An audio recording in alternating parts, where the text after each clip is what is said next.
दोस्तों, एक बार फिर से मेरे चैनल पर आपका स्वागत है। दोस्तों, महाभारत युद्ध की असली वजह दुर्योधन के बारे में तो आप जानते ही होंगे, लेकिन क्या आप दुर्योधन की पत्नी भानुमति के बारे में जानते हैं? हो सकता है कि आपने इसका नाम सुना हो, लेकिन क्या आप ये जानते हैं कि उस समय धरती की सबसे सुंदर कन्या भानुमति की शादी दुर्योधन से कैसे हुई? आपको जानकर हैरानी होगी कि ये जबरदस्ती की शादी थी, लेकिन ये सब हुआ कैसे, जानेंगे आप इस वीडियो में। और साथ ही हम ये भी जानेंगे कि दुर्योधन की मृत्यु के बाद भानुमति का क्या हुआ और दुनिया में आज भी क्यों भानुमति के नाम की ये कहावत, कहीं की ईंट कहीं का रोड़ा, भानुमति ने कुंबा जोड़ा मशहूर क्यों है। चलिए अब वीडियो शुरू करते हैं।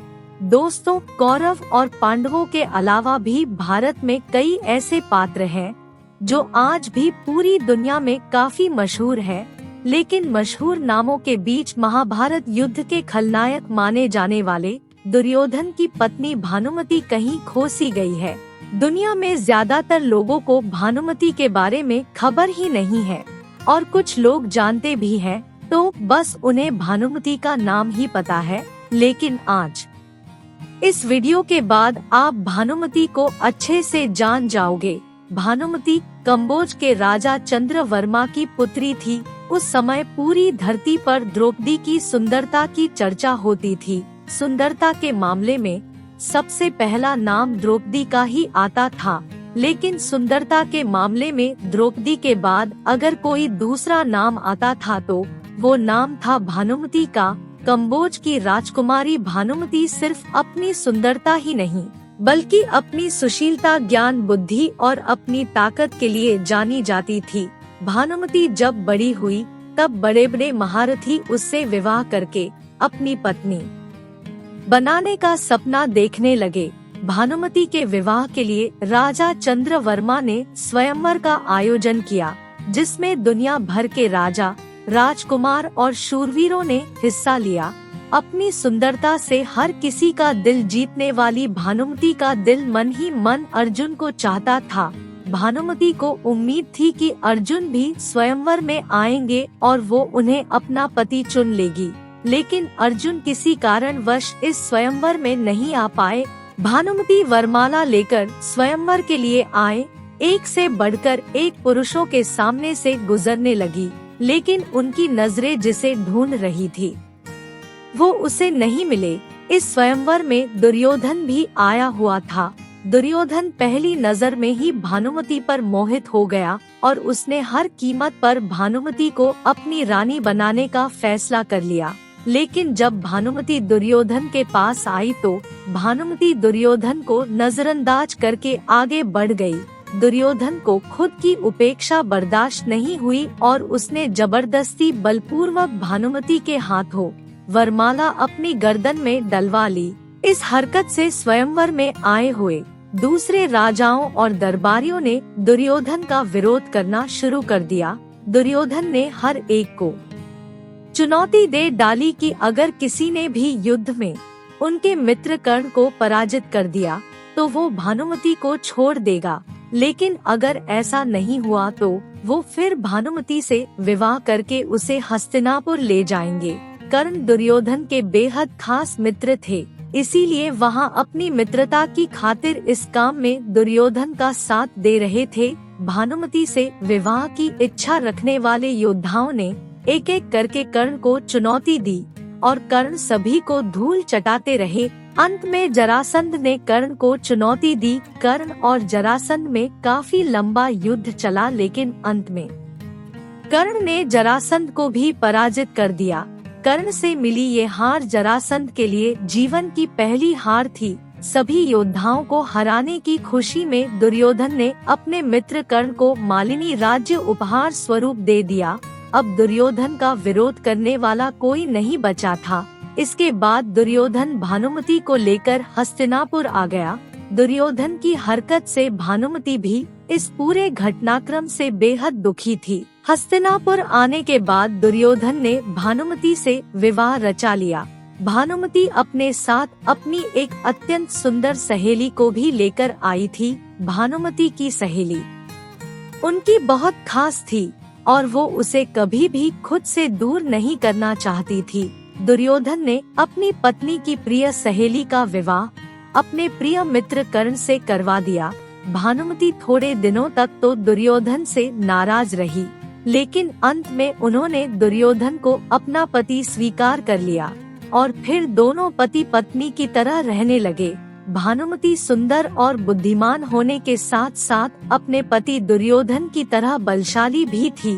भानुमति कुश्ती की माहिर खिलाड़ी थी। सती पर्व के अनुसार भानुमति खेल खेल में अपने पति दुर्योधन के साथ कुश्ती खेला करती थी और कई बार भानुमति अपने पति दुर्योधन को कुश्ती के खेल में हरा देती थी।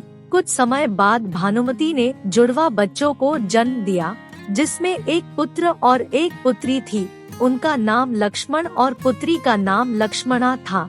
एक राजकुमार और दूसरी राजकुमारी की तरह दोनों की परवरिश हुई और जब ये दोनों बड़े हो गए तब सांसारिक नियमों अनुसार दुर्योधन ने भी इन दोनों के विवाह के बारे में सोचना शुरू कर दिया।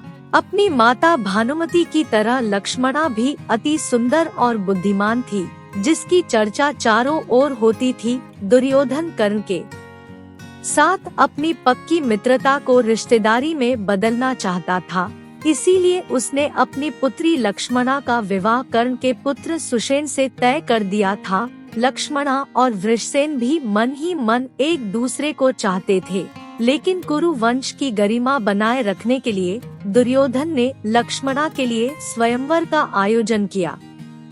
इसके लिए दूर दूर से क्षत्रियों को बुलाया गया, लेकिन स्वयंवर से पहले ही दुर्योधन ये तय कर चुका था कि लक्ष्मणा वृषसेन को ही अपना पति चुनेगी। सभी की खुशी इसी में थी।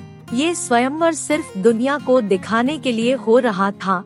वास्तव में वृषसेन के रूप में लक्ष्मणा पहले ही अपने पति को चुन चुकी थी। इस स्वयंवर में श्री कृष्ण के पुत्र साम्ब भी आए हुए थे। लक्ष्मणा की सुंदरता की चर्चा सुनकर साम्ब उस पर मोहित हो गए थे और उससे विवाह करना चाहते थे, लेकिन इस स्वयंवर में तो पहले ही ये तय था कि लक्ष्मणा वृषसेन को ही अपना पति चुनेगी। तब वो वरमाला लेकर सभी के सामने से गुजरने लगी, लेकिन जब वो साम्ब की उपेक्षा करके आगे बढ़ी तब साम्ब ने ये उपेक्षा बर्दाश्त नहीं की। दुर्योधन की बेटी के साथ भी ठीक वैसा ही हो रहा था जैसा कभी उसने भानुमति के साथ किया था। साम्ब ने सबके सामने लक्ष्मणा से बलपूर्वक वरमाला अपने गले में पहन ली। साम्ब की हरकत से दुर्योधन क्रोधित हो उठा और उसने गुस्से में साम्ब को बंदी बनाकर कारागृह में डाल दिया। साम्ब के बंदी बनाए जाने की खबर जब श्री कृष्ण के बड़े भाई बलराम को लगी, तब वो गुस्से में आग बबूला हो गए और उन्होंने दुर्योधन से उसका बदला लेने का फैसला किया। दुर्योधन पर प्रहार करने के लिए बलराम उसके पास आने लगे, लेकिन यहाँ दुर्योधन बलराम से युद्ध नहीं चाहते थे, इसीलिए उसने अपनी कृष्ण भक्त पत्नी भानुमति से इस समस्या का समाधान निकालने का आग्रह किया। बुद्धिमान भानुमति ने मामला अपने हाथों में लेते हुए बलराम से बातचीत करके मामला सुलझाने की कोशिश की और फिर इस समस्या का समाधान निकालते हुए भानुमति ने साम्ब और लक्ष्मणा का विवाह पूरे रीति रिवाज से करवा दिया। जब दुर्योधन का बेटा लक्ष्मण विवाह के लायक हो गया, तब बलराम ने अपनी बेटी वात्सल्य का विवाह लक्ष्मण के साथ करवाने की इच्छा प्रकट की। दुर्योधन इस विवाह के लिए तैयार हो गया और अपने पिता के कहने पर लक्ष्मण भी वात्सल्य को अपनी पत्नी के रूप में स्वीकार करने के लिए तैयार हो गया, लेकिन वात्सल्य अभिमन्यु से प्रेम करती थी और दोनों विवाह करना चाहते थे। तब अभिमन्यु ने वात्सल्य को पाने के लिए घटोत्कच से सहायता मांगी। अभिमन्यु की सहायता करते हुए घटोत्कच ने दुल्हन का रूप धारण कर लिया और उसके बाद अभिमन्यु का विवाह वात्सल्य के साथ हो गया। जब दुर्योधन को इस बात की खबर लगी, तब पांडवों के खिलाफ उसका क्रोध बढ़ गया। कौरव और पांडवों के बीच महाभारत का युद्ध आरंभ हुआ। तब इस युद्ध में दुर्योधन का पुत्र लक्ष्मण अभिमन्यु के हाथों मारा गया। भानुमति को अपने बेटे की मृत्यु का गहरा सदमा लगा। बेटे की मौत के बाद भानुमति का पति दुर्योधन भी भीम के हाथों मारा गया।